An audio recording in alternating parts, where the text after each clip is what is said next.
கோவை அருகே உரிய ஆவணங்களின்றி கேரளாவிலிருந்து இடுப்பு பெல்ட்டில் எடுத்து வரப்பட்ட சுமார் 415 கிராம் தங்க மோதிரங்களை போலீசார் பறிமுதல் செய்தனர். பில் இல்லாமல் சிறு வியாபாரிகளுக்கு விற்பனை செய்ய முயன்ற கடத்தல் குருவி போலீசாரிடம் சிக்கியது எப்படி?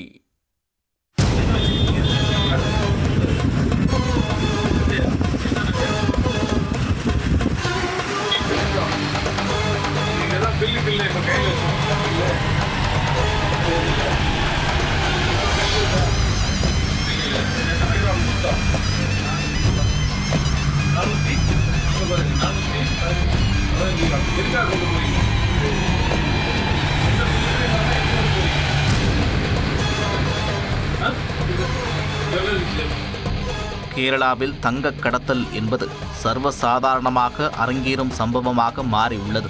பல்வேறு நூதன வழிமுறைகளை கையாண்டு தங்கத்தை கடத்தி செல்லும் குருவிகளாக பலர் அங்கு செயல்பட்டு வருகின்றனர்.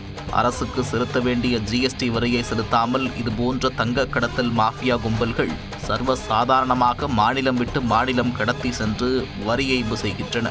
இதுபோன்ற கடத்தல் குருவிகளை பிடிப்பதற்கென்றே தமிழக கேரள எல்லையில் சோதனை சாவடிகள் அமைக்கப்பட்டு துரிதமாக சோதனை நடத்தப்படுவது வழக்கம். அந்த வகையில் கோவையில் தமிழக கேரள எல்லையான வாளையார் சோதனை சாவடியில் தமிழக போலீசார் தொடர் சோதனையில் ஈடுபட்டு வருகின்றனர். இந்நிலையில் வழக்கம் போல போலீசார் இரு மாநில அரசு மற்றும் தனியார் பேருந்துகளை நிறுத்தி சோதனை நடத்தினர். அப்போது கேரள மாநிலம் திருச்சூரில் இருந்து கோவை நோக்கி வந்த கேரள அரசு பேருந்தை போலீசார் சோதனையிட்ட போது ஒருவர் மட்டும் பேய் படத்தை தனிமையில் பார்த்தவர் போல திருதிருவென விழித்துக் கொண்டிருந்தார்.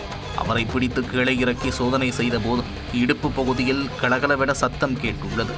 அவர் இடுப்பில் பெல்ட் போன்று அணிந்திருந்த பட்டையை அவிழ்த்து பார்த்தபோது 3 பாலித்தீன் பைகளில் குவியல் குவியலாக மோதிரங்கள் இருந்துள்ளன.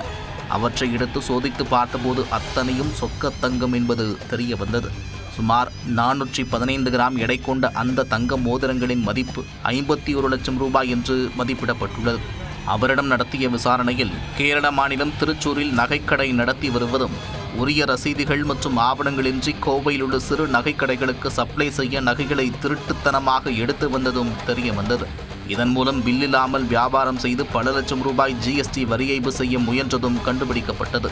அவரிடமிருந்து 415 கிராம் தங்க மோதிரங்களை பறிமுதல் செய்த போலீசார் கோவை வருமான வரித்துறையிடம் ஒப்படைத்தனர்.